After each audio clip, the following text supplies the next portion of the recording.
اعوذ باللہ من الشیطان الرجیم بسم اللہ الرحمن الرحیم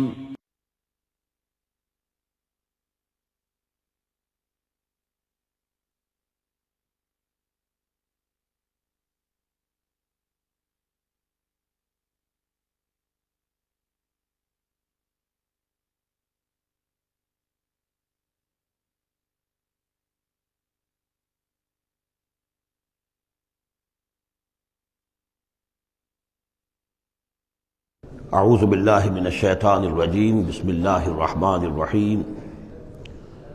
جند ما هنالک مہزوم من الاحزاب کذبت قبلہم قوم نوح وعاد وفرعون ذو الاوتاد وثمود وقوم لوط واصحاب الایکۃ اولئک الاحزاب ان کل الا کذب الرسل فحق عقاب صدق اللہ العظیم۔ یہ بھی ایک لشکر ہے ان میں سے کہ جو اس سے پہلے ہلاک کیے جا چکے ہیں، ان کی قسمت میں بھی اب اسی طرح کی ہلاکت لکھی جا چکی ہے۔ اگلی آیتوں میں ذکر ہو رہا ہے جیسے قوم نوح، قوم ہود، اور اسی طریقے سے ذو الاوتاد، فرعون، سمود اور قوم لوط، یہ سب ہلاک ہوئی ہیں۔ اسی طرح سے اب یہ قریش بھی جو ہے معلوم ہوتا ہے کہ اسی انجام سے دوچار ہونے کا فیصلہ کر چکے ہیں۔ کذبت قبلہم قوم نوح، جھٹلایا تھا ان سے پہلے قوم نوح نے اور عاد نے، وعاد وفرعون، اور فرعون ذو الاوتاد میخوں والا، کیونکہ ان کا لشکر بہت بڑا تھا، تو جب وہ لاؤ لشکر کے ساتھ چلتے تھے تو بہت سے گھوڑوں پر اور خچروں پر تو صرف وہ جو کھوٹے ہوتے ہیں کہ جن سے کہ خیمے گاڑے جاتے ہیں اس کے لیے، تو وہی لدے ہوئے ہوتے تھے۔ وثمود، اور قوم سمود، وقوم لوط، لوط کی قوم، واصحاب الایکہ، اور یہ قوم شعیب جو بن والے تھے، اولئک الاحزاب، یہ ہیں وہ جماعتیں، یہ ہیں وہ گروہ، یہ ہیں وہ قومیں کہ جو ہلاک ہو چکی ہیں۔ ان کل الا کذب الرسل، ان سب نے رسولوں کی تکذیب کی، فحق عقاب، تو وہ میرے سزا کے اور میری عقوبت کے مستحق ہو گئے۔ وما ينظر هؤلاء الا صيحة واحدة ما لها من فواق، اور یہ لوگ بھی اب منتظر نہیں ہیں مگر صرف ایک چنگھاڑ کے، ایک ہی چنگھاڑ ہوگی ہماری طرف سے، ما لہا من فواق، جس میں کوئی وقفہ نہیں ہوگا، یہ ایک مسلسل۔ آپ دیکھیں کہ اگر کوئی زوردار آواز مسلسل چلے تو یہ انسان کی ہلاکت کا ذریعہ بن جائے گی۔ کبھی کبھی لاؤڈ سپیکر میں خرابی ہوتی ہے اور اس کی گونج پیدا ہوتی ہے، بسا اوقات نماز کے دوران اس کا تجربہ ہوتا ہے، تو جو کیفیت پھر ہو جاتی ہے انسان کی، حالانکہ وہ چند سیکنڈز کی بات ہے، ایک دو منٹ کی بات ہے، لیکن اگر زوردار آواز مسلسل چلے، ویسے بھی آج ہمیں معلوم ہے کہ یہ ساؤنڈ ویوز جو ہوتی ہیں یہ بھی ایک قسم کی انرجی ہے، اور ان ساؤنڈ ویوز کے ذریعے سے بھی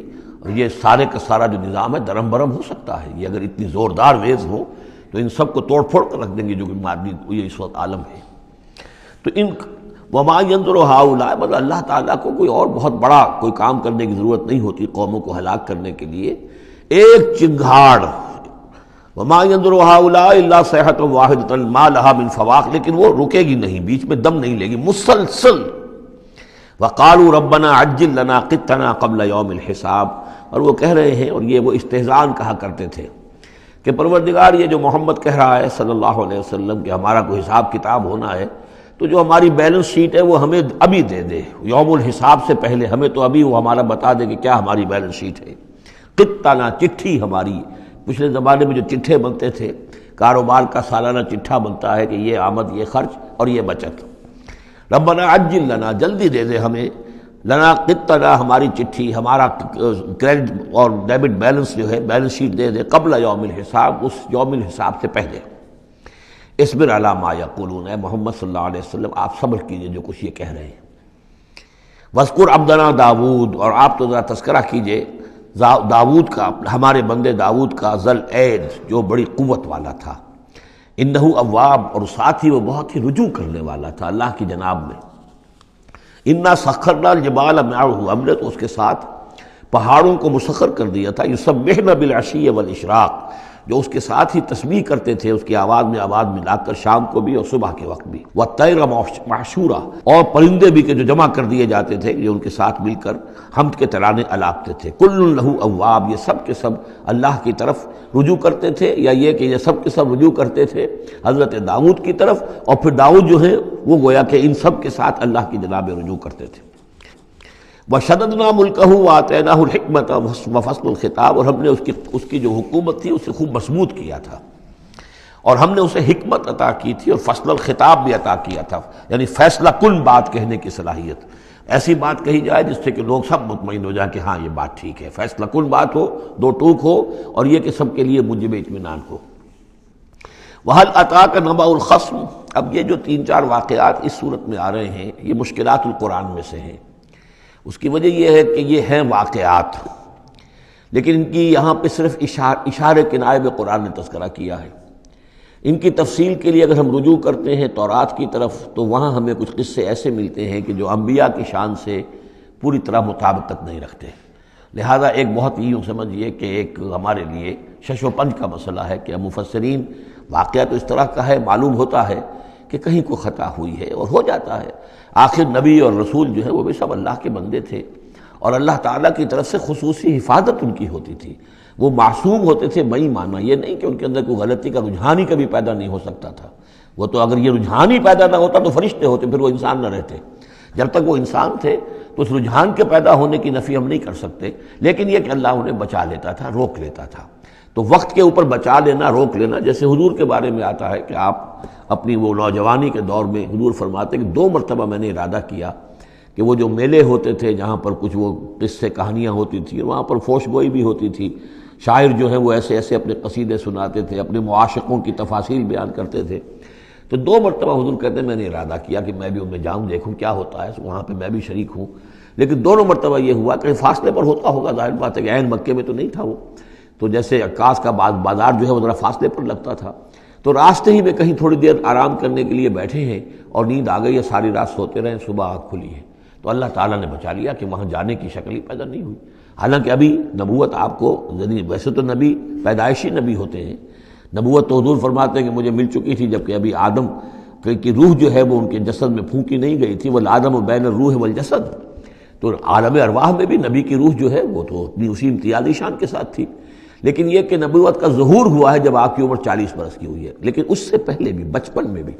اور لڑکپن میں بھی اور اس کے بعد آگے جو ہے جوانی اور نوجوانی میں بھی اللہ پوری طرح حفاظت کرتا ہے، لیکن حفاظت کا مطلب یہی ہے کہ کوئی غلط بات کا ارادہ اگر پیدا ہو بھی جائے کسی وجہ سے تو اللہ تعالیٰ ایسے انتظامات کر دیتا ہے کہ اس کی تکمیل کی نوبت نہیں آتی۔ اب یہ جو ایک واقعہ ہوا ہے حضرت داؤد علیہ السلام کا، اس کے پیچھے جو قصہ بیان کیا گیا ہے جو تورات میں ہے، وہ تو یہ ہے کہ ان کی بہت سی بیویاں تھیں، یہ جو تعدد ازدواج 4 کی پابندی تو حضور کی شریعت میں آ کر ہوئی ہے، ورنہ اس سے پہلے تو آپ کو معلوم ہے بادشاہ لوگ جو ہوتے تھے ان کے حرم ہوتے تھے بڑے بڑے، تو حضرت داؤد علیہ السلام کا بھی بڑا حرم تھا، بیویاں تھیں بہت سی، لیکن اسی اثنا میں انہیں کسی اور عورت کے بارے میں ان کے دل میں خیال پیدا ہو گیا، رغبت ہوئی، اس سے وہ شادی کرنے کی خواہش پیدا ہوئی، اور وہ کسی شخص کے نکاح میں تھی۔ اس خیال کا دل میں آنا جو ہے بس اس کے اوپر ٹوکنے کے لیے کہ تم کیا سوچ رہے ہو، یہ غلط بات سوچ رہے ہو، اللہ تعالیٰ نے ایک شکل پیدا کر دی۔ وَهَلْ أَتَاكَ نَبَأُ الْخَصْمِ، اور کیا تمہارے پاس آ چکی ہے 2 دعوے داروں کی خبر، یعنی کچھ لوگ آئے تھے جن کا ایک مقدمہ تھا، ان کی خبر، اِذْ تَصَوَّرُوا الْمِحْرَابَ، جبکہ انہوں نے دیوار پھلانگ کر محراب میں، حجرے میں جہاں حضرت داؤد علیہ السلام اللہ کی عبادت میں یاد میں مشغول تھے وہاں پہنچ گئے، پہرے داروں وغیرہ سے سب سے بچ کر فصیل کو یا دیوار جو تھی اس کو پھلانگ کر آ گئے۔ اِذْ دَخَلُوا عَلَىٰ دَاوُودَ، اب جب وہ وہاں وہ تنہا اللہ کی یاد میں تھے، انہوں نے دیکھا اللہ داؤد نے کہ یہ 2 اشخاص آ گئے ہیں، فَفَزِعَ مِنْهُمْ، تو وہ ڈرے ان سے کہ پتہ نہیں کس نیت سے آئے، کس ارادے سے آئے ہیں، 2 انسان ہیں۔ قَالُوا لَا تَخَفْ، انہوں نے کہا کہ آپ ڈریں نہیں، خصمان بغا بعضنا علی بعض، ہم 2 ہیں ایک دوسرے کے مقابلے کے فریق، خصم کہتے ہیں جو ایک دوسرے کے بالمقابل ہوں، مخالف، ہم 2 مخالف ہیں، بغا بعضنا علی بعض، ہم میں سے کسی نے دوسرے پر زیادتی کی ہے، فاحکم بیننا بالحق، تو ہمارے مابین حق کے ساتھ فیصلہ کیجئے، ولا تشتت، اور دیکھیے اسے ٹالیے نہیں، آپ کہہ کہ کل آنا پرسوں آنا، یہ نہیں، یہ معاملہ ہمارا بڑا ایمرجنسی والا ہے، فوری طور پر ہم چاہتے ہیں کہ آپ ہمیں بتائیں۔ وَاهْدِنَا إِلَىٰ سَوَاءِ الصِّرَاطِ، اور سوائے الصِّرَاط، اور ہمیں پھر ہدایت دیجیے سیدھے راستے کی طرف کہ کیا کون سی شکل بہتر ہے، کون سا راستہ صحیح ہے۔ ان ھذا اخی، اب یہ جو مدعی تھا وہ کہہ رہا ہے یہ میرا بھائی ہے، لہو 99 نعجۃ، اس کے پاس 99 دمبیاں ہیں، یعنی اس کا جو ہے بہت بڑا جو ہے ریوڑ ہے اس کے پاس، وَلِيَ نَعْجَةٌ واحدہ، میری ایک ہی دمبی ہے۔ اصل میں اس تورات کے واقعے کو اگر ہم سمجھیں تو اس کا مطلب یہ ہے کہ ایک شخص کے پاس 99 بیویاں ہیں، میرے پاس صرف ایک بیوی ہے۔ فقال اکفلنیہا، اب وہ کہہ رہا ہے کہ یہ بھی مجھے دے دے۔ وعزنی فی الخطاب، اور اس نے مجھے دبا لیا ہے، یعنی دباؤ ڈال رہا ہے مجھ پر، پریشرائز کر رہا ہے۔ جو گفتگو کرتا ہے تو بڑے زوردار انداز میں کرتا ہے۔ قال لقد ظلمک بسؤالک، بسؤال نعجتک الی نعاجہ، حضرت داؤد نے فوراً کہا کہ یہ تو بڑی ظلم کی بات ہے،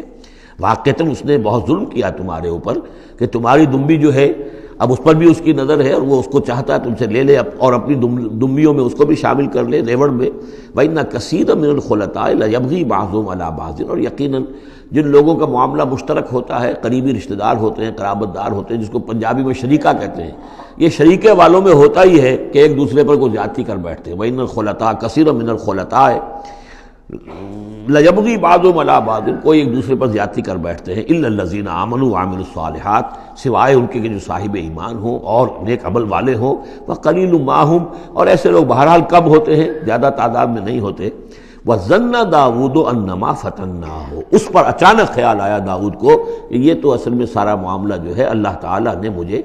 آزمایا ہے، اللہ تعالیٰ نے در حقیقت مجھے متنبع کرنے کے لیے یہ ساری صورتحال جو پیدا فرمائی ہے۔ انہیں اپنے اس خیال کے اوپر پھر جو تنبع ہوا،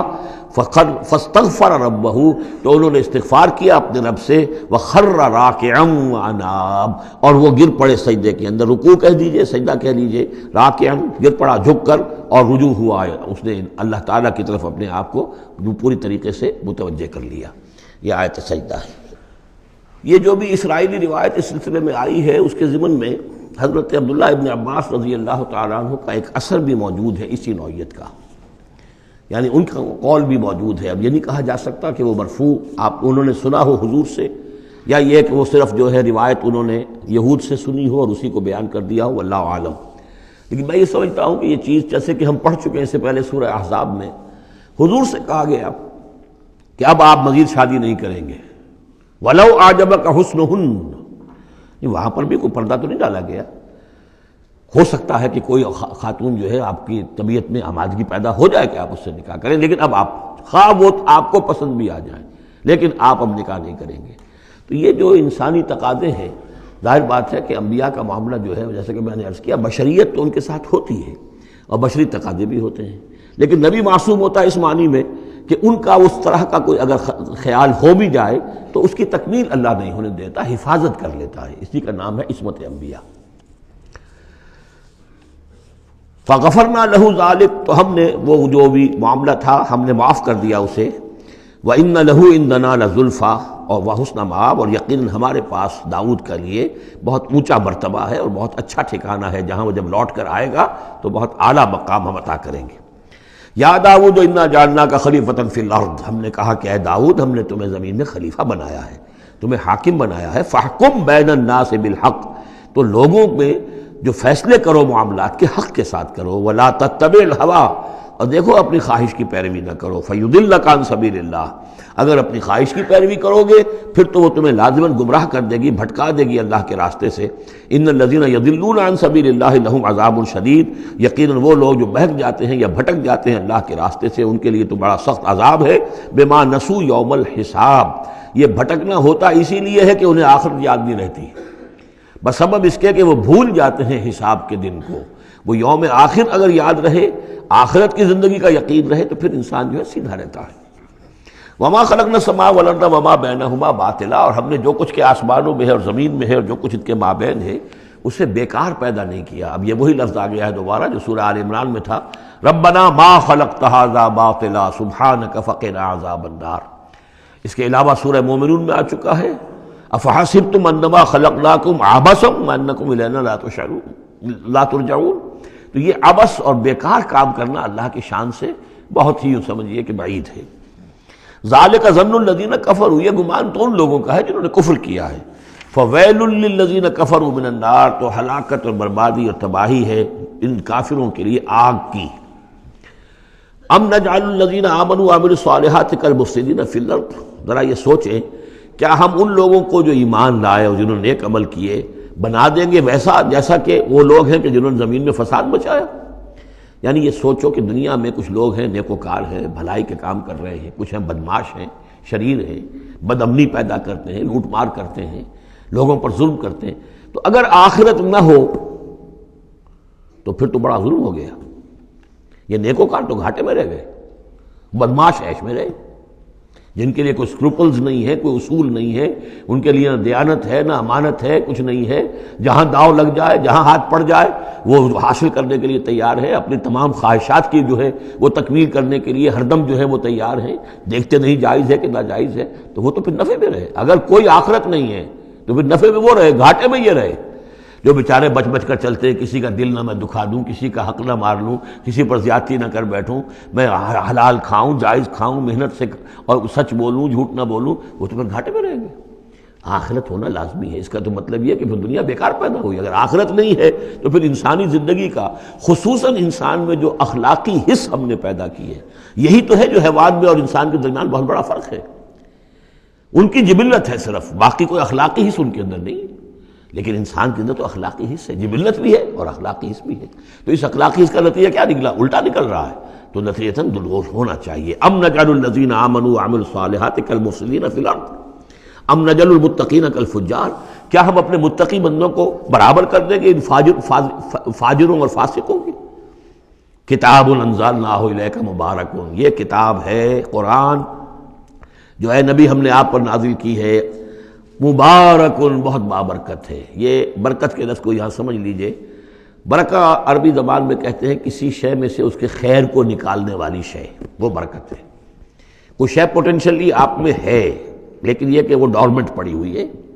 سوئی ہوئی ہے، اور اس کو آپ ایکسپلائٹ نہیں کر رہے، استعمال نہیں کر رہے، آپ کو اس کا شعور بھی نہیں ہے، احساس بھی نہیں ہے۔ کوئی شے جو آپ کو اس کا احساس دلا دے، پھر آپ اپنی اس صلاحیت کو استعمال کریں، ایکسپلائٹ کریں، اسے بروئے کار لائیں، وہ شے برکت والی ہوئی۔ تو یہ لفظ آتا ہے قرآن مجید میں، یا تو بام مبارکہ، باران رحمت، بارش برستی ہے، زمین میں وہ پوٹینشل رویدگی موجود ہے، ڈورمنٹ ہے، بیج پڑے ہوئے، پانی آتا ہے، جذب ہوتا ہے، آسموسس شروع ہوتا ہے، پانی داخل ہوتا ہے بیج کے اندر، وہاں کو حرکت شروع ہوتی ہے، اب وہاں سے وہ جو رویدگی نکل رہی ہے اور وہ بیج جو ہے اس سے اب 2 پتیاں نکلی ہیں، تو مام مبارکہ۔ اسی طرح یہ کتاب مبارک ہے اس معنی میں کہ انسان کے اندر اللہ نے جو خیر ودیت کیا ہوا ہے، موجود ہے، اس کی روح میں ہے نور تجلی بھی اسی خاک میں پنہاں، غافل تو نرا صاحب ادراک نہیں ہے، وہ ہے تمہارے اندر، لیکن یہ کہ وہ ڈورمنٹ ہے،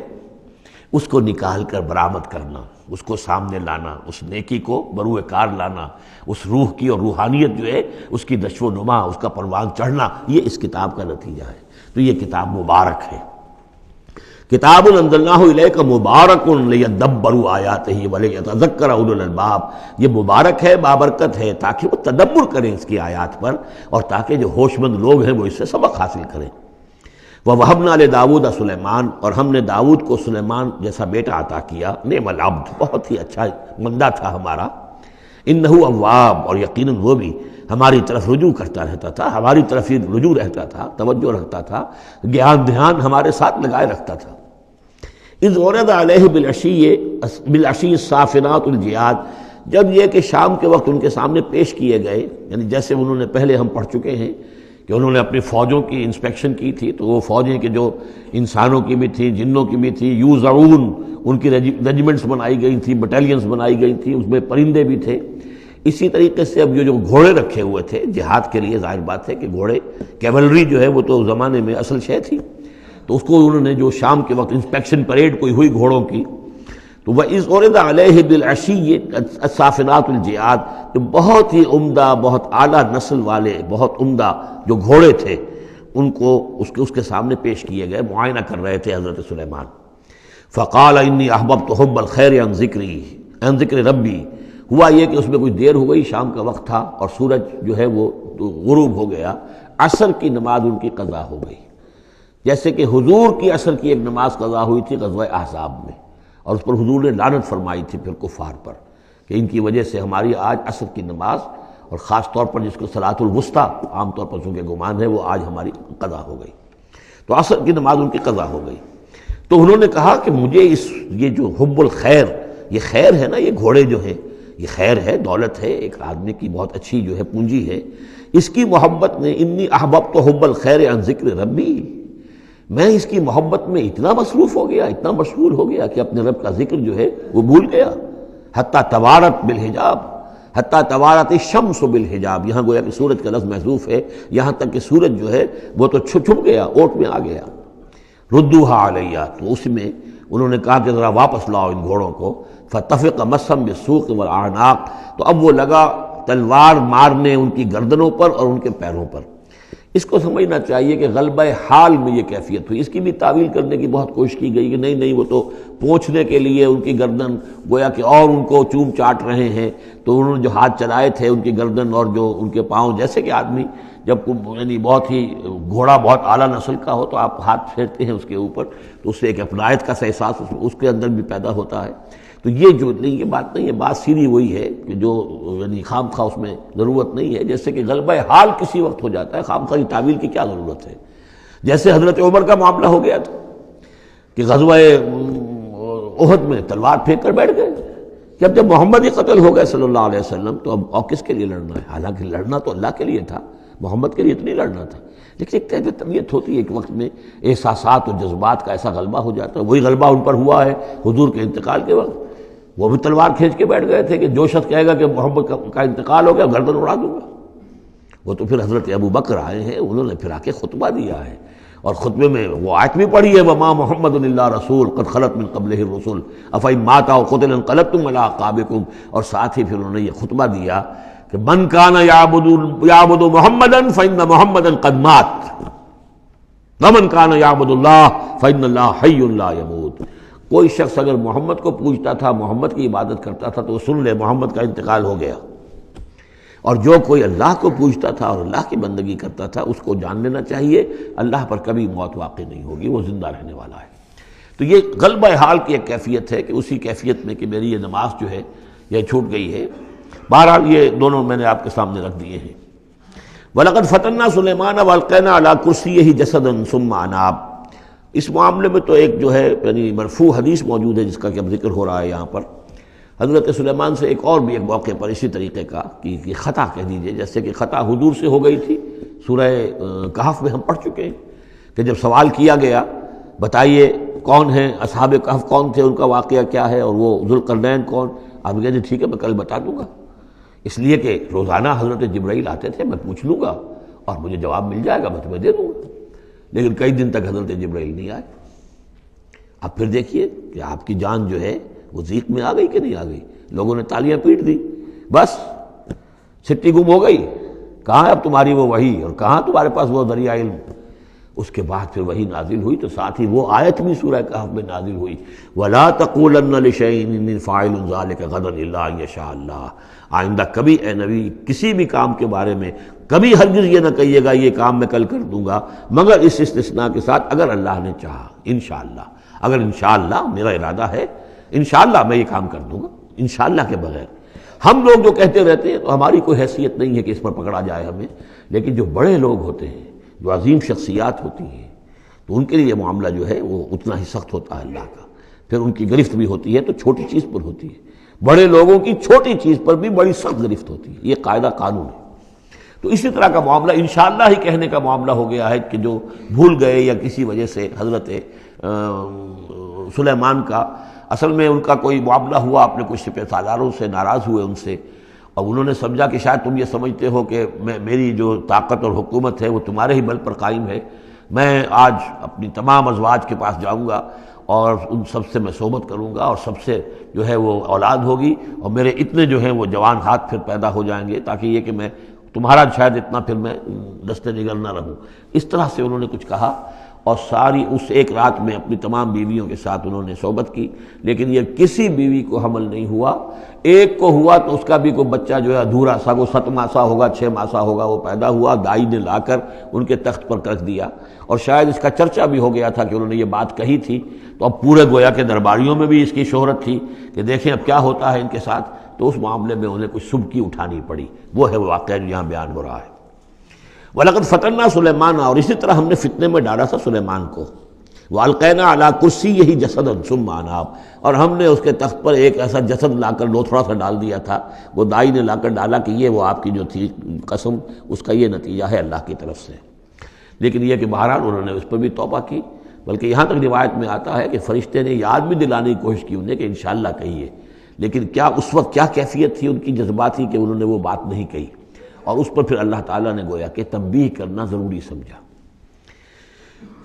قال رب اغفر لی وہب لی ملکا، اب اس پر انہوں نے اللہ سے اناب رجوع کیا اور دعا کی، پروردگار مجھے معاف فرما دے میری خطا، وہب لی ملکا لا ينبغی لأحد من بعدی، اور مجھے ایسی حکومت عطا فرما، تیرا جو مجھ پر کرم ہے اور میرے والد پر جو کرم تو نے کیا، جو ہم دونوں پر احسانات کیے ہیں، یہ دعا ہم پڑھ چکے ہیں، رب اعوذنی ان اشکر نعمتک التی انعمت علی وعلی والدی وان اعمل صالحا، یہ حضرت سلیمان کی دعا پہلے آ چکی ہے۔ وَهَبْ لِي مُلْكًا لَا يَنبَغِي لِأَحَدٍ مِّن بَعْدِي، مجھے ایسی حکومت عطا فرما کہ جو میرے بعد کسی اور کے لیے ممکن نہ ہو۔ اور یہ واقعہ ہے کہ ان کی جو حکومت تھی وہ جنات پر بھی تھی، ان کی حکومت ہوا پر بھی تھی، ان کا قانون پرندوں پر بھی چل رہا ہے۔ اس اعتبار سے واقعتاً یہ مثالی ہے ایک معاملہ، لا ينبغی لأحد من بعدی، میرے بعد پھر کسی اور کو اس طرح کی حکومت نہ ملے، تو اس طرح کی حکومت پھر اللہ تعالیٰ نے کسی اور کو نہیں دی۔ اللہ نے ان کی اس دعا کو قبول فرمایا، انک انت الوہاب، یقیناً تو ہی ہے دینے والا، عطا کرنے والا۔ فسخرنا لہ الریح تجری بامرہ رخاء حیث اصاب، تو ہم نے ہوا کو بھی اس کے لیے مسخر کر دیا، اس کے حکم پر وہ چلتی تھی، اس کے حکم سے چلتی تھی بڑی ہی نرمی اور آہستگی کے ساتھ جہاں بھی وہ پہنچنا چاہتا تھا، یعنی ہوا کی ڈائریکشن بھی ان کے اختیار میں، اور وہ ہوا جو ہے پھر ان کے سفینوں کو لے کر سمندروں کے اندر بھی جدھر وہ جانا چاہتے تھے وہ آرام کے ساتھ لے کر جاتی تھی۔ وَشَيَاطِينَ كُلَّ بَنَّاءٍ وَغَوَّاصٍ، اور ہم نے مسخر کر دیے تھے اس کے لیے وہ شیاطین یعنی جنات، کل بنائن جو سب کے سب بنانے والے تھے، عمارتوں کے بنا، بنا کہتے ہیں معمار کو۔ بنا حسن البنا شہید رحمۃ اللہ علیہ، ان کا خاندانی پیشہ جو ہے وہ تعمیر، وہ معمار خاندان سے تھے، اور عربوں میں کوئی اس میں آر نہیں ہوتا۔ آپ سعودی عرب میں جائیں گے سقا، وہاں پہ کوئی صاحب ہوں گے جن کے جد امجد جو ہے وہ حرم کے اندر کہیں پانی پلاتے تھے لوگوں کو، ساقی کے کام کر، سقا، وہ اپنے نام کے ساتھ سقا لکھتے، انہیں کوئی وہ نہیں۔ خباز نان بھائی خاندان چلا آ رہا ہے، خبازوں کا خاندان ہے، نان بھائی ہے، تو کام کے اندر تو پیشے میں عیب نہیں رکھیے نہ فرحات کو نام، سیدھی سی بات ہے۔ تو وہ بنا، وہ ان کے لیے تھے معمار، وغواص، اور غوطہ خور، غوطہ کرنے والے، سمندروں میں غوطہ لگا کر اور وہاں سے موتی وغیرہ نکالنے والے، وآخرین مقررین فی الاسفاد، جو لوگ تو رہتے تھے، اور کچھ اور قوم ہوتی تھی کہ جو جکڑی ہوئی زنجیروں میں، یہ جنات کی طاقت جو ہے ایک نفری وہ ہوتی تھی جو رکھی رہتی تھی کہ جہاں ایمرجنسی میں ضرورت ہو تو پھر ان کو وہاں سے استعمال کیا جائے۔ ھذا عطاؤنا، اور ہم نے ان سے کہہ دیا تھا اے سلیمان یہ ہماری عطا ہے تمہارے لیے، فمنن او امسک، چاہو تو یہ تقسیم کرو لوگوں کے اندر، لوگوں پر احسان بھی کرو، اور چاہو تو اپنے پاس رکھو بغیر حساب۔ بہرحال ہم نے اس پر حساب کوئی نہیں رکھا، ہم تم سے اس پر کوئی حساب نہیں لیں گے۔ وَإِنَّ لَهُ عِندَنَا لَزُلْفَىٰ وَحُسْنَ مَآبٍ، اور یقیناً اس کے لیے ہمارے پاس بہت اونچا رتبہ بھی ہے اور بہت عمدہ ٹھکانہ بھی ہے، جب وہ لوٹ کر آئیں گے تو ان کو وہاں پر بہت عمدہ ٹھکانہ ملے گا۔ وَاذْكُرْ عَبْدَنَا أَيُّوبَ إِذْ نَادَىٰ رَبَّهُ أَنِّي مَسَّنِيَ الشَّيْطَانُ بِنُصْبٍ وَعَذَابٍ، اور ذرا یاد کیجئے، ذکر کیجئے حضرت ایوب کا علیہ السلام، ہمارا بندہ ایوب، جب اس نے پکارا اپنے رب کو، انی مسنی الشیطان بنصب وعذاب، کہ شیطان نے مجھے چھوت لگا دی ہے، بڑی تکلیف اور ایذا اور تکلیف، اور اس کی بیماری تھی، جلدی کوئی بیماری تھی جس کی وجہ سے سارا جسم جو ہے گل گیا تھا، اور اس درجے اس میں کوئی تعفن بھی تھا، کیڑے بھی پڑ گئے تھے کہ ان کی اہلیہ، بیوی، بچے ایک وقت تک تو انہوں نے خدمت کی جب تک کی، پھر بعد میں آ کر سب ہمت ہار کر ان کو چھوڑ کر چلے گئے تھے۔ تو گویا کہ اس قسم و پرسی کے عالم میں پھر انہوں نے یہ دعا کی، تو اللہ تعالیٰ نے فرمایا کہ ارکض برجلک، ذرا اپنا پاؤں مارو زمین پر، ھذا مغتسل، یہ اب تمہارے اس ایڑی کے جو زور سے جو چشمہ ہم نے نکال بہایا ہے، یہ تمہارے نہانے کے لیے ہے، بارد و شراب، ٹھنڈا ہے اور پینے کے لیے بھی ہے۔ تو شاید جس کو ہم کہتے ہیں گندھک کا کوئی چشمہ نکل آیا ہو، جو کہ جلدی امراض کے لیے چشمے ہوتے ہیں جہاں جاتے ہیں لوگ، جلدی امراض کے لوگ جا کر وہاں جا کر نہاتے ہیں تو اس سے شفا ہوتی ہے، تو اللہ نے اس کے اندر وہ شفا ان کے لیے رکھ دی، وہ ٹھیک ہو گئے۔ وَوَهَبْنَا لَهُ أَهْلَهُ وَمِثْلَهُم مَّعَهُمْ، اب پھر ان کی اولاد بھی اور ان کی اہل و عیال سب واپس بھی آ گئے، اور یہ کہ مزید بھی ہم نے انہیں اور اہل و عیال عطا کیے، مِثْلَهُم مَّعَهُمْ رحمتاً منا، یہ سب ہماری جانب سے رحمت کا مظہر تھا، وذکریٰ، اور یاد دہانی اور نصیحت، لِأُولِي الْأَلْبَاب، ہوش مند لوگوں کے لیے۔ وَخُذْ بِيَدِكَ رِزْقًا، کسی موقع پر اپنی بیوی سے ناراض ہو کر ان کا تھا کہ میں تمہیں 100 کوڑے لگاؤں گا یا 100 تمہیں ماروں گا کمچیاں، تو غصے میں آ کر اب وہ قسم کھا لی اس کے اوپر. لیکن یہ کہ اب جب ٹھیک ہو گئے، بیوی بھی آ گئی، اب کیا کریں، اس قسم توڑیں یا اس قسم کا کیا شکل کریں. تو اللہ نے اس کے لیے بھی انہیں ایک شکل بتا دی کہ سیکوں کا ایک تھبا لے لو، جیسے جھاڑوਆਂ ہوتی تھی پرانے زمانے میں، تو اس میں وہ 100 اگر سیکیں ہیں تو وہ لے لو. خذ بیدک ضغثا، تم لے لو اپنے ہاتھ میں سیکوں کا ایک مٹھا، فاضرب بہ، اور اس سے ایک ضرب لگا دو، ولا تحنث، اس سے یہ کہ تمہاری وہ قسم ٹوٹے گی نہیں، وہ 100 وہ جو ہے کمچیاں ایک ہی مرتبہ لگ جائیں گی. انا وجدناہ صابرا، ہم نے اسے اپنا صبر کرنے والا بندہ پایا. نعم العبد، کیا ہی عمدہ وہ اچھا بندہ تھا ہمارا. انہ اواب، یقیناً وہ بھی ہماری طرف رجوع کرنے والا انسان تھا. واذکر عبادنا ابراہیم و اسحاق و یعقوب اولی الایدی والابصار، اور تذکرہ فرمائیے ہمارے بندوں ابراہیم کا اور اسحاق کا اور یعقوب کا، وہ بھی تھے بڑے ہاتھوں والے، یعنی بڑے ان کے یعنی قوتوں والے، والابصار، اور آنکھوں والے، مشاہدہ بھی، غور و فکر بھی، ہاتھوں والے بھی، طاقت والے بھی. انا اخلصناہم بخالصۃ ذکر الدار، ہم نے ان سب کو خالص کر لیا تھا ایک خالص شے کے لیے. ایک خالص شے کون سی ہے؟ آخرت کے گھر کی یاد دہانی. یعنی وہ لوگوں کو ہمیشہ متوجہ کرتے رہتے تھے کہ اصل زندگی آخرت کی زندگی ہے. انا اخلصناہم بخالصۃ، ایک خالص شے کے لیے ہم نے انہیں خالص کر لیا تھا. یعنی ان کی زندگی میں اب ایک ہی، جیسا کہ میں نے بارہا عرض کیا ہے کہ جو اللہ کا بندہ اس مقام پر پہنچ جائے، پھر واقعہ یہ ہے کہ اسے دنیا کی دولت سے دلچسپی نہیں، دنیا کی کسی اور دوسری چیز کی طرف رغبت نہیں. اس کے وقت کا، اس کا ایک ایک منٹ، اس کی توانائی جو بھی اللہ نے اس کو دی ہے، اس کا خون کا ایک ایک قطرہ وقف ہو جاتا ہے پھر اس کام کے لیے کہ خلق خدا کو خدا کی طرف بلائے، اللہ کی طرف بلائے، اور انہیں بچائے آخرت کے انجام سے، برے انجام سے. اس کے سوا کیا ہو؟ جیسے ہمارے شیخ معین الدین اجمیری رحمۃ اللہ علیہ، وہ آئے تھے ہندوستان میں، اگر اس وقت آ کر بیٹھے ہیں اجمیر میں، جبکہ اجمیر ابھی جو ہے وہ کفر کا گڑھ تھا، راجپوتوں کا مرکزی مقام. اس لیے کہ شیخ علی حجویری جو لاہور میں ہیں، جن کو داتا گنج بخش کہتے ہیں، وہ تو اس وقت آئے ہیں لاہور میں جبکہ لاہور اسلامی حکومت میں شامل ہو چکا تھا. لیکن یہ کہ یہ معین الدین اجمیری، کیونکہ ابھی تک مسلمانوں کی حکومت وہاں تک نہیں پہنچی تھی، جو سمجھیے اجمیر جو ہے وہ تو راجپوتوں کا گڑھ، اور اس میں جو ہے وہاں جا کر بیٹھ کے اللہ کا بندہ اور دعوت دے رہا ہے. اور کاروبار تو وہ کرنے نہیں آئے تھے وہ، بلکہ یہ کہ اللہ کی طرف بلانا. تو اس کے لیے ہم نے خالص کر لیا تھا. جو بھی اللہ کا بندہ اپنے آپ کو اس کے لیے خالص کر لے، وہ گویا کہ اللہ تعالیٰ کے مصطفین میں سے ہو جاتا ہے. وہ لفظ آگے آ رہا ہے،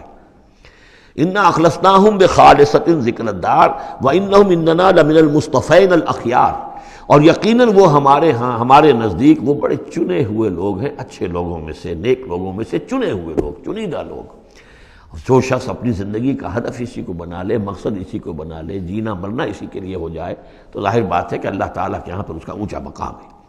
وَاذْكُرْ إِسْمَاعِيلَ وَالْيَسَعَ وَذَا الْكِفْلِ، اور ذکر کیجئے اسماعیل کا بھی اور یسع. اب ان کے بارے میں صحیح طور پہ ہم کچھ نہیں کہہ سکتے، یہ دو جو ہیں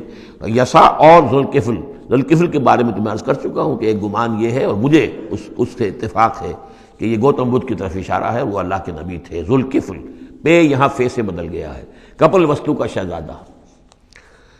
سدھارتھا گوتما بدھا. بدھا تو اصل میں اس کا لقب ہے جو بعد میں بن گیا ہے، سدھارت اس کا نام تھا، سدھارتھا گوتما بدھا. اور کپل وستو کی ریاست تھی، اس کا یہ شہزادہ تھا. وَكُلُّ مِنَ الْأَخْيَارِ، یہ سب کے سب بھی بڑے ہی عمدہ لوگوں میں سے تھے. ھذا ذکر، یہ ایک ذکر ہے، یہ ایک تذکرہ ہے. وَإِنَّ لِلْمُتَّقِينَ لَحُسْنَ مآب، اور یقیناً ان متقین کے لیے، تمام متقین کے لیے بہت ہی اچھی جگہ ہے لوٹنے کی، آنے کی، اچھا ٹھکانہ ہے. جنات عدن، وہ باغات کے جو رہنے والے ہوں گے، ریزیڈنشل ہوں گے، بسنے والے. مفتحۃ لہم الابواب، جن کے دروازے ان کے لیے کھلے رکھے گئے ہوں گے. یہ اس سے بھی آگے بھی آئے گا سورہ زمر میں بھی کہ جنتوں کا معاملہ یہ ہے کہ اس کے دروازے کھلے ہوں گے جنتیوں کے استقبال کے لیے.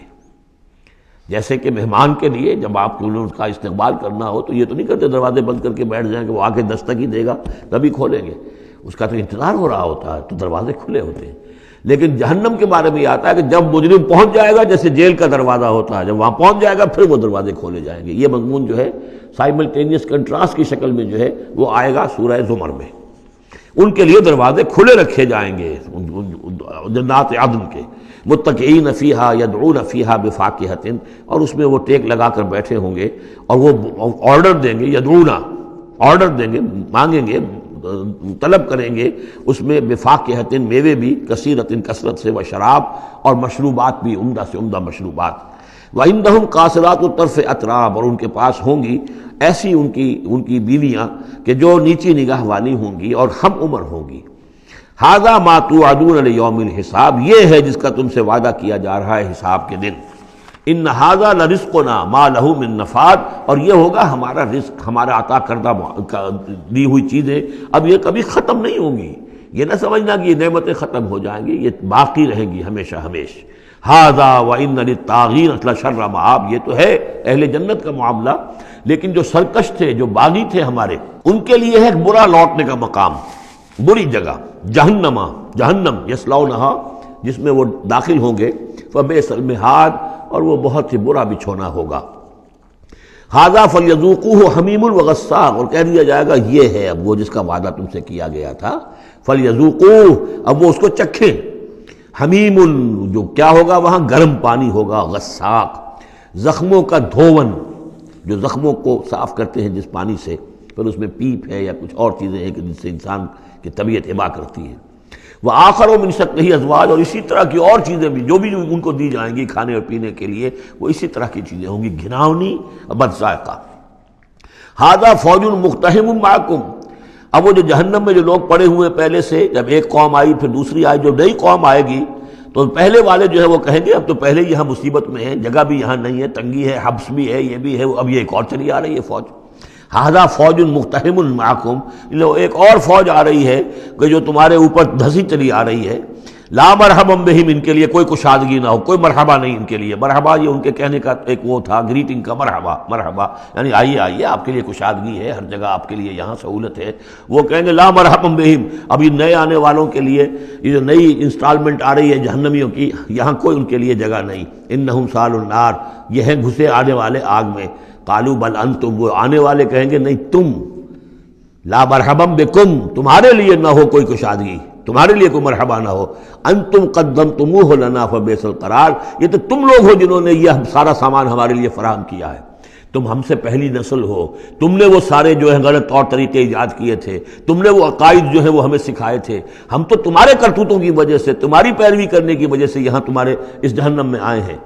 بل انتم قدمتموہ لنا فبئس القرار، تو یہ بہت ہی بری جگہ ہے رہنے کی، ٹھہرنے کی۔ قالوا ربنا من قدم لنا هذا فزده عذابا ضعفا في النار، اور وہ کہیں گے پروردگار جن لوگوں نے ہمارے لیے یہ چیزیں کی اور ہمیں ان راستوں پر ڈالا، اور ان کو تو اور عذاب دے، اضافہ کر ان کے عذاب میں، ضعفا، دگنا عذاب آگ کا۔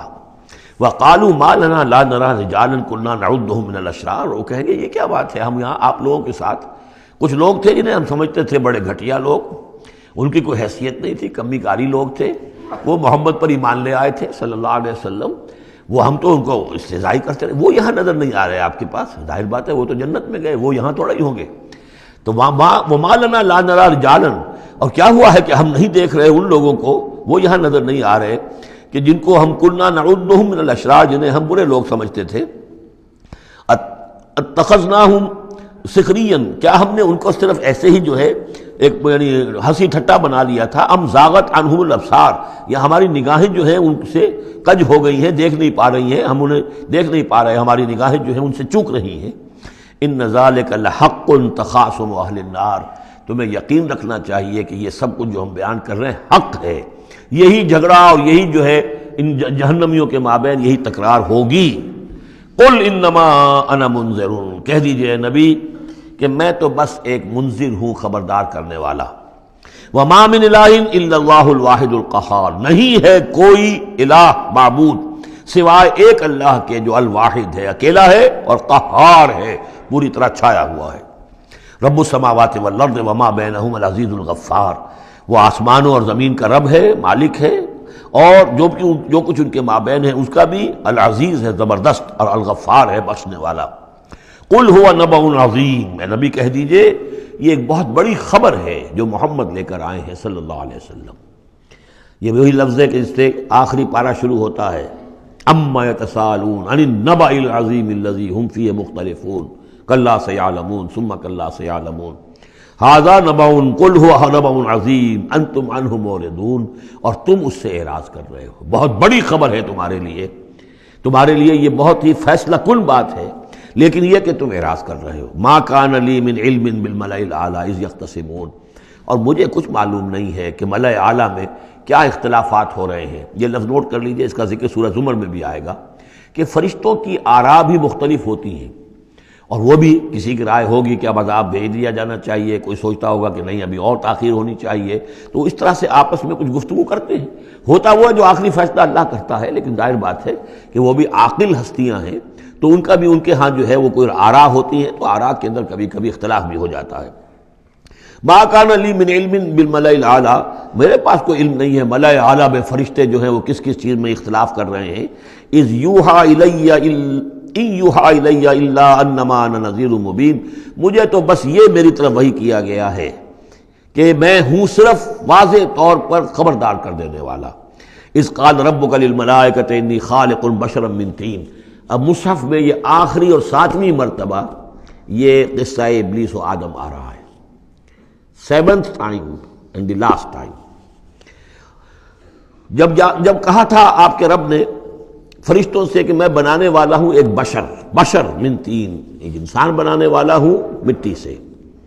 فَإِذَا سَوَّيْتُهُ، جب میں اس کی تخلیق مکمل کر لوں، درست کر دوں، ٹھیک بنا چکوں، نک سک سے درست کر دوں، اس کو فنیشنگ ٹچز دے دوں، تسویہ اس معنی میں آتا، تخلیق تسویہ۔ سبح اسم ربک الاعلی الذی خلق فسوی والذی قدر فہدی، تو تخلیق کے بعد تسویہ ہے، یہ وہاں انشاءاللہ اس پہ تفصیل سے بات ہوگی۔ فَإِذَا سَوَّيْتُهُ، جب میں اسے پورا بنا لوں، وَنَفَخْتُ فِيهِ مِن رُوحِی، اور اس میں میں اپنی روح میں سے پھونک دوں، فَقَعُوا لَهُ سَاجِدِینَ، تو گر پڑنا اس کے سامنے سجدے میں۔ اب یہ روح ہی کو ضرور نوٹ کیجئے، اور فَإِذَا سَوَّيْتُهُ وَنَفَخْتُ فِيهِ مِن رُوحِی فَقَعُوا لَهُ سَاجِدِینَ، تو گویا کہ مسجود ملائک ہونا آدم کا اس روح ربانی کی بنیاد پر ہے۔ اس سے پہلے وہ آدم جو بھی کچھ ہے، جب تک کہ روح نہیں پھونکی گئی ہے اس وقت تک وہ مسجود نہیں ہے، اس کا رتبہ مقام جو بھی ہے وہ اس روح ربانی کی وجہ سے جو اس میں پھونکی گئی ہے۔ فسجد الملائکۃ کلھم اجمعون، یہ آیت جو کہ تو پہلے بھی آ چکی ہے، کس قدر زور ہے، سجدہ کیا تمام فرشتوں نے، سب کے سب نے جمع ہو کر، اکٹھے ہو کر، الا ابلیس، نہیں کیا ابلیس نے، استکبر وکان من الکافرین، اس نے استکبار کیا، گھمنڈ کیا، اور وہ کافروں میں سے ہو گیا یا کافروں میں سے تھا، پہلے ہی سے اس میں کفر تھا، چھپا ہوا تھا، تکبر تھا، چھپا ہوا تھا، اب وہ کفر اور تکبر جو وہ سامنے آ گیا، جیسے منافقین کا نفاق غزوہ احزاب کے موقع پر ان کی زبانوں پر آ گیا۔ قال یا ابلیس ما منعک ان تسجد لما خلقت بیدی، اور کہا اللہ نے اے ابلیس کیا ہوا تجھے، کس چیز نے منع کیا، کس چیز نے روکا کہ تو سجدہ نہ کرے اس کو جسے میں نے اپنے دونوں ہاتھوں سے بنایا ہے۔ اب یہ یدیہ جو ہے یہ خاص طور پر قابل غور ہے، دونوں ہاتھوں سے بنانے سے کیا مراد ہے؟ یا تو قرآن میں ایدی بھی آتا ہے، اپنے ہاتھوں سے، ایدی نہ، تو وہ تخلیق جو ہم نے ان کے لیے جو بنائے ہیں، چوپائے بنائے، اپنے ہاتھوں سے بنائے ہیں، ہم لہا مالکون، یہ سورہ یاسین میں آ چکی، لیکن دونوں ہاتھوں سے بنانا میرے نزدیک اس کا مطلب یہ ہے کہ دو عالم جو ہیں، عالم خلق اور عالم امر، ان دونوں کو اللہ نے جمع کیا ہے آدم میں اور انسان میں۔ ایک ہی ہستی ہے اللہ، الا لہ الخلق والامر، خلق اور امر دونوں اسی کے ہیں، یہ دونوں عالم اسی کے تسلط میں ہے، اسی کی حکومت قائم ہے، امر پر بھی، عالم امر اور عالم خلق پر بھی۔ اب فرشتہ صرف عالم خلق سے متعلق ہے، اس کا اس عالم امر سے متعلق ہے، اس کا کوئی وہ حیوانی جسد نہیں ہے، اس کی کوئی بھوک نہیں ہے، اس کو کوئی پیاس نہیں ہے، اس میں کوئی نر اور مادہ نہیں ہے، ان کے کوئی جنسی جذبہ کچھ نہیں، عالم امر کی شے۔ باقی یہ جنات ہیں، ان کے اندر یہ سارا عالم خلق کی شے، ان میں روح کا سوال ہی نہیں۔ باقی جتنے بھی حیوانات ہیں ارضی، یہ عالم خلق کی شے ہے۔ انسان واحد مخلوق ہے اللہ کی، جس میں پھر دونوں چیزیں آ کر جمع ہوئی ہیں کہ عالم خلق سے ہے اس کا حیوانی وجود، یہ جسم جو بنا ہے، یہ مٹی سے بنا ہے، اور لیکن اس کے اندر اللہ نے لا کر وہ امانت جو ہے عالم امر کی روح، وہ جو ہے اس کے اندر پھونکی ہے۔ انا عرضنا الامانة على السماوات والارض والجبال فابین ان یحملنها واشفقن منها وحملها الانسان، اس میں بھی میں یہ بات عرض کر چکا ہوں۔ تو خلقتہ بیدی، میں نے اپنے دونوں ہاتھوں سے بنایا اسے۔ اب اس کو استعارے میں بھی لیا گیا ہے اس معنی میں کہ بڑے اہتمام سے بنایا، میں نے دونوں ہاتھوں سے بنایا ہے، تو اشرف المخلوقات ہے، وہ بات بھی صحیح ہے کہ اللہ تعالیٰ کی کریشن کا کلائمیکس اللہ تعالیٰ کی یوں سمجھیے کہ اس کی کلائمیکس جو ہے، نقطہ عروج جو ہے اس کی تخلیق کا، وہ انسان ہے۔ قال یا ابلیس ما منعک ان تسجد لما خلقت بیدی استکبرت ام کنت من العالین، کیا تم نے غرور کیا، استکبار کیا، یا تو ہے ہی بہت بڑے درجے میں تھا، کوئی تیرا درجہ بہت بلند تھا؟ قال انا خیر منہ، اس نے کہا صحیح ہے بات، اے اللہ میں اس سے بہتر ہوں۔ اس کے سامنے روح ہے ہی نہیں، اس کے سامنے صرف آدم کا جسد خاکی ہے، حیوانی ہے، تو جھوٹ نہیں کہہ رہا اس کے اعتبار سے، اس کے مشاہدے کے اعتبار سے بات صحیح ہے کہ یہ تو مجھ سے کم تر ہے۔ خلقتنی من نار وخلقتہ من طین، مجھے تو نے بنایا آگ سے، اس کو بنایا مٹی سے۔ قال فاخرج منہا فانک رجیم، سوال یہ ہے کہ اللہ حکم دے رہا ہے تم سجدہ کرو، تو تم نے اللہ کے حکم کی سے نافرمانی کی ہے نا۔ فاخرج منہا، نکل جاؤ اب یہاں سے، فانک رجیم، تم مردود ہو گئے ہو، وان علیک لعنتی الی یوم الدین، اور اب تم پر آخرت کے دن تک، اگلے وہ جزا و سزا والے دن تک تم پر لعنت رہے گی، میری لعنت۔ قال رب فانظرنی الی یوم یبعثون، اس نے کہا کہ پروردگار پھر مجھے ذرا مہلت دے اس دن تک جب کہ یہ دوبارہ اٹھائے جائیں گے، آدم اور اس کی نسل پوری کی پوری۔ قال فإنک من المنظرین، اللہ تعالیٰ نے اسی یعنی استحقار کے انداز میں ٹھیک ہے جاؤ، تمہیں یہ دی گئی مہلت جو تم نے مانگا ہے، گرانٹڈ۔ الی یوم الوقت المعلوم، اس وقت کے دن تک جو معلوم ہے، طے شدہ ہے، یوم یبعثون جب آنا ہے اس وقت تک کے لیے تمہیں مہلت دے دی گئی۔ قال فبعزتک لأغوینہم اجمعین، اب اس نے کہا جب تو نے مجھے مہلت دے دی ہے تو اے اللہ تیری عزت کی قسم، تیرے اقتدار اور اختیار کی قسم، میں ان سب کو گمراہ کر کے رہوں گا، الا عبادک منہم المخلصین، سوائے اس میں سے تیرے وہ بندے جنہیں تو خود اپنا بنا لے۔ مخلص، مخلص نہیں، مخلص۔ قال فالحق والحق اقول، اب حق ہے اور میں تو کہتا ہی حق ہوں، میری ہر بات حق ہوتی ہے۔ لَأَمْلَأَنَّ جَهَنَّمَ مِنْكَ وَمِمَّنْ تَبِعَكَ مِنْهُمْ أَجْمَعِينَ، تو میں بھی بھر دوں گا پھر جہنم کو تجھ سے، اور جو بھی ان میں سے تیری پیروی کریں گے ان سب سے جہنم کو بھر کر رہوں گا۔ قُلْ مَا أَسْأَلُكُمْ عَلَيْهِ مِنْ أَجْرٍ، اب یہ بات بتا کے اب حضور سے کہا جا رہا ہے نبی کہیے میں نے تم سے اس پر کوئی اجرت تو نہیں مانگی، میں تمہیں یہ خبریں سنا رہا ہوں، غیب کی وحی جو مجھے آ رہی ہے وہ سنا رہا ہوں، ازل کے جو واقعات ہیں جو اس وقت ہوئے تھے وہ باتیں بتا رہا ہوں، تو میں نے تو اس پر کوئی تم سے اجرت نہیں مانگی، تم سے کوئی انعام طلب نہیں کیا۔ قل ما اسألکم علیہ من اجر وما انا من المتکلفین، اور یہ بھی تم جانتے ہو، اچھی طرح جانتے ہو، قد لبثت فیکم عمرا، میں تمہارے مابین ایک عمر گزار چکا، میں متکلف نہیں ہوں۔ متکلف کون ہے؟ تکلف کرنے والا۔ اب تکلف ہر اعتبار سے ہوتا ہے، ایک جیسے ہم جسے کہتے ہیں ایک شاعر ہوتا ہے فطری شاعر، اور ایک متشاعر ہوتا ہے۔ وہ شاعر اس فطری نہیں ہوتا، وہ بڑی محنت کرتا ہے، جوڑ توڑ کے کوئی سیکھتا ہے، عروض سیکھتا ہے، یہ سیکھتا ہے، کوئی الفاظ کا ذخیرہ جو ہے جوڑتا ہے، پھر وہ کچھ شعر کہتا ہے، وہ تکلف کے ساتھ شعر کہنا۔ ایک ہے جسے آپ کہتے ہیں آمد، اور ایک وہ ہے کہ آورد، بڑی محنت سے مشقت سے کوئی آپ نے کمپوز کیا ہے۔ تو میری زندگی میں تم نے تکلف کا کوئی شائبہ دیکھا ہی نہیں آج تک، سادہ زندگی۔ خاص طور پر یہ کہ کبھی میں نے شعر کہنے کی کوشش کی ہو، کبھی میں نے کوئی خود خطیب بننے کی کوشش کی ہو، اس کی کوئی مشق کی ہو، ما انا من المتکلفین، میں کوئی بنانے والا اور تکلف کرنے والا اور تصنع کرنے والا نہیں ہوں۔ ان ہوا الا ذکر للعالمین، نہیں ہے یہ مگر یاد دہانی اور نصیحت تمام جہان والوں کے لیے۔ وَلَتَعْلَمُنَّ نَبَأَهُ بَعْدَ حِینٍ، اور اس کی جو خبر ہے، جو اس کا نتیجہ نکلنے والا ہے، جیسے سورۃ الطارق میں فرمایا انہ لقول فصل وما هو بالهزل، یہ فیصلہ کل بات بن کر آیا ہے قرآن۔ اب جو فیصلہ جیسے کہ ہم سورہ بنی اسرائیل میں پڑھ چکے ہیں، وبالحق انزلناہ وبالحق نزل، ہم نے حق کے ساتھ نازل کیا اور حق کے ساتھ یہ نازل ہوا ہے۔ اب فیصلہ ہوگا، اسی کی ترازو میں قوموں کی تقدیریں تلیں گی اور فیصلے ہوں گے۔ جیسے کہ حدیث ہے حضرت عمر بن الخطاب سے رضی اللہ تعالی عنہ کہ حضور نے فرمایا ان اللہ یرفع بہذا الکتاب اقواما ویضع بہ آخرین، اللہ تعالیٰ اسی کتاب کی بدولت قوموں کو عروج پر پہنچائے گا اور اسی کو ترک کرنے کی وجہ سے قعر مذلت میں گرا دے گا۔ تو فرمایا وَلَتَعْلَمُنَّ نَبَأَهُ بَعْدَ حِینٍ، کچھ دیر کے بعد اس کی اصل خبر ان کو پہنچ جائے گی کہ اس کا نتیجہ کیا نکلتا ہے۔ یہاں وہ 5 صورتیں ختم ہو گئی ہیں اس دوسرے، بلکہ جیسا کہ میں نے عرض کیا تھا کہ یہ جو گروپ ہے چوتھا، یہ 13 صورتیں مکیات ہیں اس کے اندر۔ ان میں 5 ہیں یہ سورہ یاسین بالکل وسط میں، ان 5 میں 2 ادھر ہیں، دونوں الحمدللہ سے شروع ہوئی ہیں، سورہ سبا، سورہ فاطر۔ دو ادھر ہیں سورہ صافات اور صاد، اس میں بھی صاد آیا ہے، صافات کے ساتھ اس کی مناسبت ہے۔ اس کے بعد 8 صورتیں وہ آ رہی ہیں کہ جن کو ہم سمجھیں گے اس جو اس وقت کا ترتیب ہے مصحف کی، کہ کورسپونڈنگ ترتیب جو ہے وہ ہے سورہ الفرقان سے لے کر اور سورہ سجدہ تک جو 8 صورتیں آئی تھیں، گویا کہ اسی طرح کی 8 صورتیں یہ آ رہی ہیں۔ ان میں بھی 7 وہ تھیں کہ جو حروف مقطعات سے شروع ہوئیں،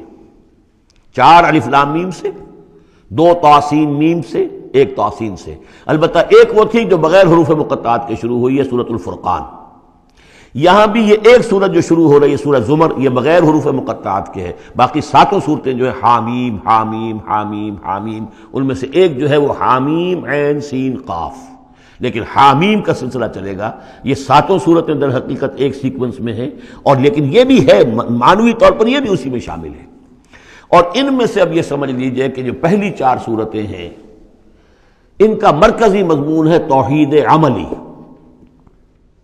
ایک ہے توحید عقیدے کی توحید، اللہ کو ایک ماننا اکیلا، لا ضد لہ ولا ند لہ ولا مثل لہ ولا مثال لہ ولا مثیل لہ، اس کے جیسا کوئی نہیں ہے، نہ صفات کے اعتبار سے نہ ذات میں، کوئی اس کا کفر نہیں ہے، لم یلد ولم یولد، یہ سب کیا ہے؟ یہ عقیدہ ہے۔ ایک ہے عمل کی توحید، توحید عملی، وہ کیا ہے؟ عمل کی توحید کیا ہے؟ توحید فی العالم عمل، اور جس کو کہ امام ابن تیمیہ رحمۃ اللہ علیہ نے ایک اور بڑی خوبصورت اصطلاح استعمال کی ہے، توحید فی الطلب، توحید فی العقیدہ اور توحید فی الطلب۔ وہ طلب جو ہم پڑھ چکے ہیں سورہ حج میں، ضعف الطالب والمطلوب، یہ طالب و مطلوب کا جو ریلیشن شپ ہے، ہر انسان کا کوئی نہ کوئی مطلوب ہے، کوئی آئیڈیل ہے، کوئی آدرش ہے، کسی کے لیے وہ جی رہا ہے، کسی مقصد کے لیے۔ ایک انسانوں کی عظیم اکثریت ہے جو حیوانی سطح پر زندگی گزار رہے ہیں، جن کا کوئی مقصد زندگی ہے ہی نہیں۔ انسٹنکٹس، جیسے کہ حیوانات ہیں، پیٹ میں بھوک لگی ہے وہ کھائے گا، ادھر ادھر منہ مارے گا، اسی طریقے سے اس کا جنسی جذبہ، اس کا ایک نظام ہے، اس کے تحت ہی ہوتا ہے۔ اس میں جنسی جذبہ اس طرح کا بھی نہیں ہے کہ بعض انسان جو ہے وہ سور بن جاتے ہیں جنسی اعتبار سے، وہ نہیں ہے، ان کا ایک نظام ہے، بس انسٹنکٹ کے تحت ہے چل رہا۔ تو جو لوگ صرف اسی پر کھانا پینا، بچے پیدا کرنا، ان کو پال دینا، اگر یہ کام کر رہے ہیں، کوئی ان کی زندگی میں مقصد ہے ہی نہیں، تو وہ نرے حیوان ہے، انسان ہے ہی نہیں۔ اولئک کالانعام بل ھم اضل، وہ چوپایوں کے مانند ہے بلکہ ان سے بھی گئے گزرے ہیں۔ انسان کہلانے کا مستحق کم سے کم وہ شخص ہے کہ جس نے زندگی میں کوئی نہ کوئی مقصد معین کیا ہو۔ کس لیے جینا ہے، کس لیے مرنا ہے، زندگی کاہے کے لیے؟ وہ مقصد تو کیا ہے؟ اصل میں تو کیا تھا؟ اپنے رب کو چاہو، اس سے محبت کرو، اس کو مطلوب بناؤ، تمہارا مطلوب صرف اللہ ہو، لا مطلوب الا اللہ، لا مقصود الا اللہ، لا محبوب الا اللہ۔ یہ تھا جس کے لیے تمہیں جینا تھا، اسی کے لیے تمہیں مرنا تھا۔ ان صلاتی و نسکی و محیای و مماتی للہ رب العالمین۔ جس شخص کی یہ توحید نہیں ہے وہ عقیدے کی توحید لیے پھرے، عمل میں مشرک ہے، شرک فی العمل، جس کا تذکرہ پہلے بھی ہو چکا ہے، لیکن ان صورتوں میں اب ایک بڑے سیکوینس کے ساتھ آئے گی بات۔ ویسے وہ آیت ہم پڑھ چکے ہیں، ارأیت من اتخذ الہہ ہواہ افانت تکون علیہ وکیلا، اے نبی آپ نے اس شخص کو دیکھا جس نے اپنی خواہش نفس کو اپنا معبود بنا لیا، تو کیا آپ ایسے شخص کی ذمہ داری لیں گے؟ وہ کہتا تو ہے اپنے آپ کو میں موحد ہوں، اپنی خواہشات نفس، اپنے نفس کے کسی مطالبے کو پورا کر رہا ہے۔ یہ دیکھے بغیر کہ اللہ نے اس کو حلال کیا یا حرام کیا ہے، تو اس کا معبود تو اس کا نفس ہے، اللہ کہاں ہے؟ ہاں اللہ کے لیے بھی جا کے نماز پڑھ لیتا ہے، لیکن دوسری طرف وہ نفس کو اپنا معبود بنا کے شرک کر رہا ہے، کہتا ہے لا الہ الا اللہ، تعویذ کو وہ اس کے جو ہے باقاعدہ تسبیح کر رہا ہے، ضربے لگا رہا ہے، جبکہ اس کا معبود اس کا نفس ہے۔ اسی طریقے سے حدیث میں آیا تعیس عبد الدینار و عبد الدرہم، ہلاک ہو جائے یا ہلاک ہو گیا درہم و دینار کا بندہ۔ نام عبد الرحمن ہے، حقیقت میں عبد الدینار ہے، اس لیے کہ دینار کے لیے حلال اور حرام کی ساری اس نے تقسیم ختم کر دی ہے۔ ڈالر آئے، پیٹرو ڈالر آئے، کچھ اور آئے، دولت آئے، چاہے حلال سے آئے، حرام سے آئے، جائز سے آئے، ناجائز سے آئے، یہ تو پھر معبود کون ہوا؟ دولت۔ ہندو میں اور آپ میں فرق کیا ہے؟ ہندو نے دولت کی دیوی بھی بنا کر ایک رکھ لی ہے، وہ لکشمی بائی ہے ان کی، اس کو پوجتے ہیں، دنڈوت کرتے ہیں، اس کی کرپا ہو جائے گی تو دولت ہو جائے گی۔ ہم نے کہا ہٹاؤ اس تکلف کو، اس لکشمی بائی کو ہٹاؤ، سیدھے دولت کو پوجو، تو دولت کے پجاری تو ہم ہیں۔ یہ جو توحید ہے، توحید عملی، اس کا جو پہلا نقطہ ہے اللہ کی بندگی کی توحید، توحید فی العبادت، بندگی صرف اللہ کی ہو، یعنی کل کی کل اطاعت اس کے لیے ہو، باقی اطاعت اس کی اطاعت کے تابع ہو۔ باپ کا حکم مانو، ہاں، جو شریعت کے خلاف نہ ہو مانو، ماں کا مانو، استاد کا مانو، حاکم کا مانو، جو حکم اللہ کے حکم کے منافی نہ ہو۔ لا طاعت لمخلوق فی معصیت الخالق، مخلوق میں سے کسی کی اطاعت نہیں ہوگی جس سے کہ خالق کی معصیت لازم آ رہی ہو۔ اگر یہ نہیں ہے اور مخلوق میں سے کسی کی بھی اطاعت آپ نے قبول کر لی ہے جس میں کہ خالق کی معصیت آ رہی ہے تو یہ شرک ہے، چاہے وہ مخلوق آپ کا اپنا نفس ہو، چاہے وہ کوئی حکام ہو، چاہے وہ کوئی اور ادارہ ہو، کوئی بھی ہو، وہ سب طاغوت ہیں۔ تو پہلی یہ سورہ زمر ہے، اس میں آپ دیکھیں گے کس تکرار کے ساتھ بات آ رہی ہے، اللہ کی بندگی، لیکن اس کے لیے اپنی اطاعت کو خالص کرتے ہوئے بندگی۔ چند آیتیں اس کی ہم پڑھ لیتے ہیں، ویسے یہ کہ وقت بہت کم ہے۔ بسم اللہ الرحمن الرحیم، تنزیل الکتاب من اللہ العزیز الحکیم۔ اگلی سورت شروع ہوگی تنزیل الکتاب من اللہ العزیز العلیم، صرف اتنا فرق ہوگا، یہ دونوں صورتیں جوڑے کی ہیں، آپس میں جوڑا ہے، حکیم اور علیم کا فرق ہے صرف۔ تنزیل الکتاب من اللہ العزیز الحکیم، تنزیل الکتاب من اللہ العزیز العلیم۔ اور یہاں حامیم نہیں ہے، وہاں سے حامیم شروع ہو جائے گا، جیسے سورۃ الفرقان بغیر حروف مقطعات کے ہے، باقی ساتوں صورتیں جو تھیں وہ ہم گن چکے ہیں وہ حروف مقطعات سے۔ اس کتاب کا اتارا جانا ہے اس اللہ کی طرف سے جو العزیز ہے، زبردست ہے، اور الحکیم ہے، کمال حکمت والا۔ انا انزلنا الیک الکتاب بالحق، اے محمد ہم نے آپ پر یہ کتاب اتاری ہے حق کے ساتھ۔ فاعبد اللہ مخلصا لہ الدین، بس بندگی کرو اللہ کی، اس کے لیے اپنی اطاعت کو خالص کرتے ہو۔ بندگی ہو رہی ہے، نمازیں پڑھی جا رہی ہیں، عمرے ہو رہے ہیں، حج ہو رہے ہیں، یہ ہو رہا ہے، وہ ہو رہا ہے، اور طاغوت کی اطاعت بھی ہو رہی ہے، حرام خوری بھی ہو رہی ہے، جو کچھ سارا کچھ چل رہا ہے ہماری زندگیوں کے اندر، سودی لین دین بھی ہو رہا ہے، وہ سب کیا ہے؟ یہ تو خالص بندگی تو نہ ہوئی اللہ کی، یہ تو بڑی پالیوٹڈ ہے، اس کے اندر تو بڑی بڑی گندگیاں شامل ہیں۔ فاعبد اللہ مخلصا لہ الدین، اس کے لیے اپنی اطاعت کو خالص کرتے ہو۔ الا للہ الدین الخالص، آگاہ ہو جاؤ، اللہ کے ہاں قبول ہے صرف وہ اطاعت جو خالص ہو۔